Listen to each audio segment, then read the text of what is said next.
Motifnya apa, Mas Amir, Mas Ari? Apa motif Pak Lembo? Ya, terima kasih. Kami sudah sidang 23 kali, dan jaksa itu menghadirkan saksi sampai 75 orang saksi, dan bukti itu sampai 2083 kopian, bukti elektroniknya 47. Kami hanya 5 saksi ahli.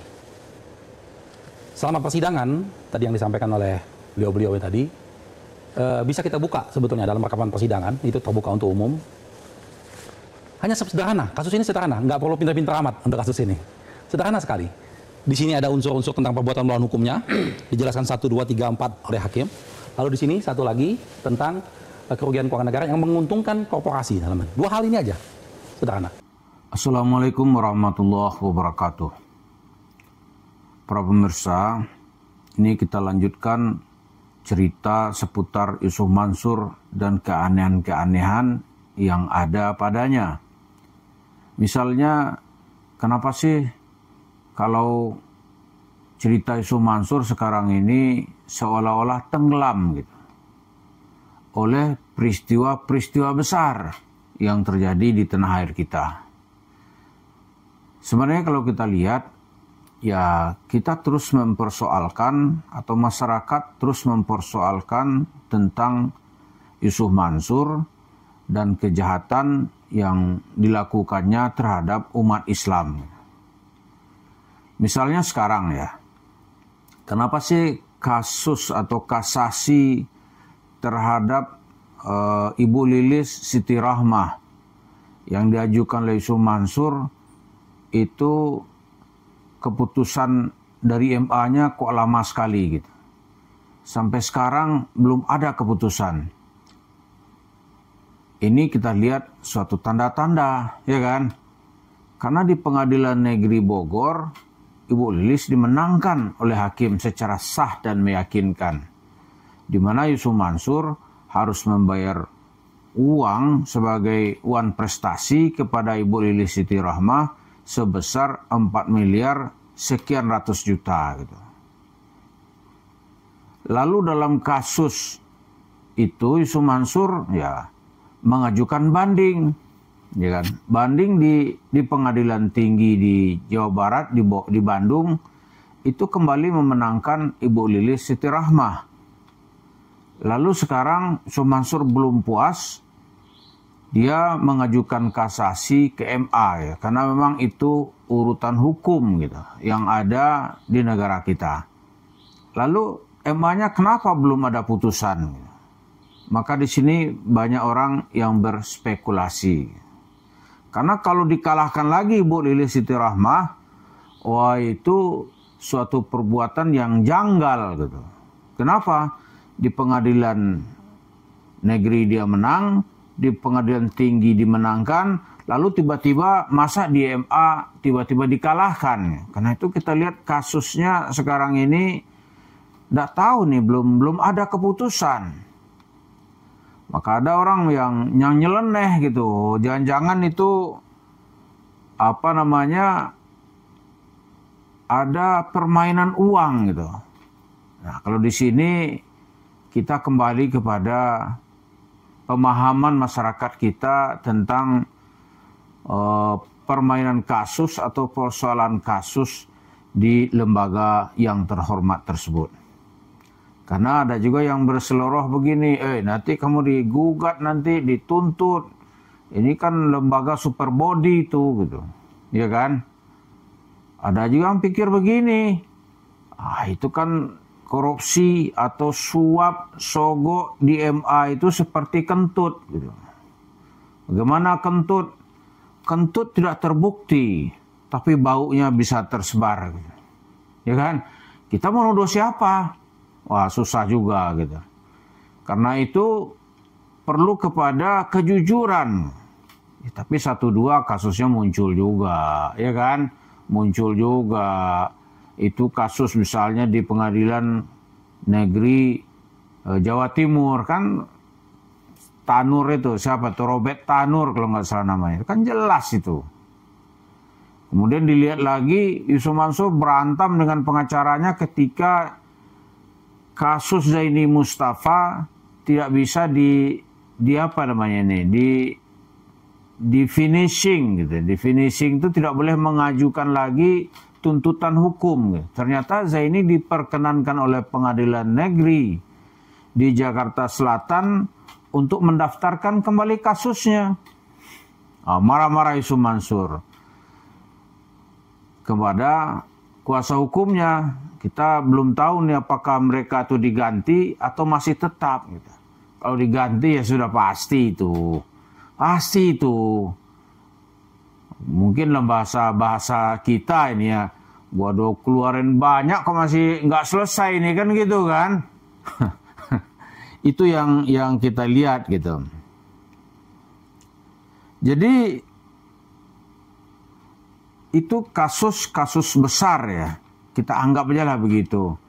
Kasus-kasus besar di negara ini ditambah tiap hari itu kita kalau nonton televisi ya yang adanya kasus lomba pidato gitu kan. Sementara kata orang nih pengangguran pekerjaan itu dituntut supaya dibuka lebih banyak. Tapi sekarang hanya ada pidato. Wah, pidato aja. Ini kan susah juga ya.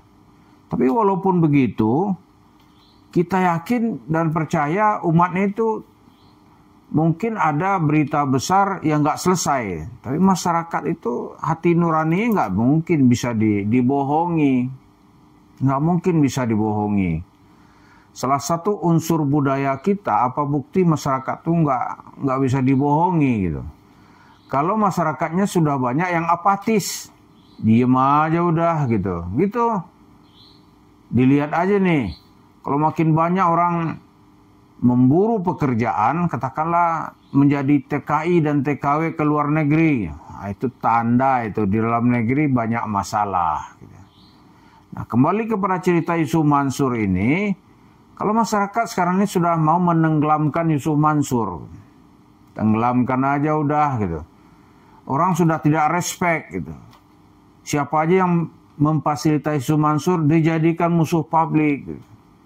Ah, itu pertanda umat kita atau masyarakat kita sudah marah, ya kan?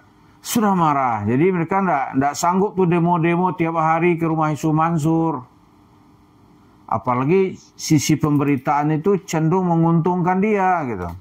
Tapi dengan dia punya masyarakat itu tanda kalau orang mau belajar terhadap reaksi bagi masyarakat bawah. Jadi, nah Yusuf Mansur boleh aja ya dia fokus itu kan. Dia mau fokus aneh di warung steak itu ya, warung steak aneh yang penting nambah. Ya tapi itu hanya menunggu waktu. Lo peristiwa besar aja, misalnya nih franchise internasional yang ada di Indonesia, tapi orang marah gitu. Oh bisa gulung tikar. Dan dia dengan diancam-ancam, misalnya ada diboikot dan di apa gitu. Diboikot ya, kemudian orang nggak datang, kan udah menjerit-jerit. Kita sebutnya misalnya Starbucks gitu. Oh nggak ada cerita, walaupun ya masih ada lah orang datang, tapi nggak rame gitu. Dan dia juga merasakan akibatnya. Karena itu kata manajer Starbucks, kalau begini terus keadaan gitu, itu setahun atau 2 tahun ke depan dia akan tutup setelah di Indonesia gitu. Iya kan? Wah, itu kan tanda masyarakat kita marah gitu. Siapa bilang nggak berpengaruh? Kemudian kalau KFC gitu, kan juga dibegitukan oleh rakyat. Anak-anak kecil sekarang nggak mau datang. Minuman kaleng kan banyak tuh dituding oleh rakyat kita ini terkonotasi atau terkoneksi dengan Yahudi Israel gitu. Wah itu juga hancur omset penjualannya. Terus apa di situ ada larangan pemerintah? Ya nggak ada. Itu hanya bahasa ideologi atau bahasa kalbu dari masyarakat. Tewas dia itu. Nah kalau Yusuf Mansur semakin orang tahu nanti ada begitu juga bahasa kalbu. Karena itu di komentar netizen kita banyak tuh Saya setelah tahu dia begitu nggak datang-datang lagi gitu. Wah, ini ternyata kelakuan Yusuf Mansur ini lebih jahat daripada Yahudi Israel sana gitu. Dia menunggangi kesusahan masyarakat dengan cerita-cerita palsu, lalu dia menikmati kekayaan dari jualan cerita palsu tersebut. Kalau bahasa agama nih cerita khurafat. Nah, itu yang terjadi sekarang ini.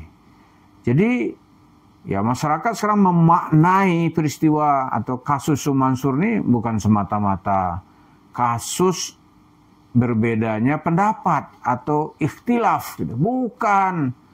Tapi ini sebuah tindakan melanggar hukum dan nurani masyarakat yang juga merusak Islam. Karena itu mereka no way sekarang ini orang nggak mau datang gitu. Walaupun yang udah tahu ya, yang belum tahu ya tentu lama-lama dia akan tahu.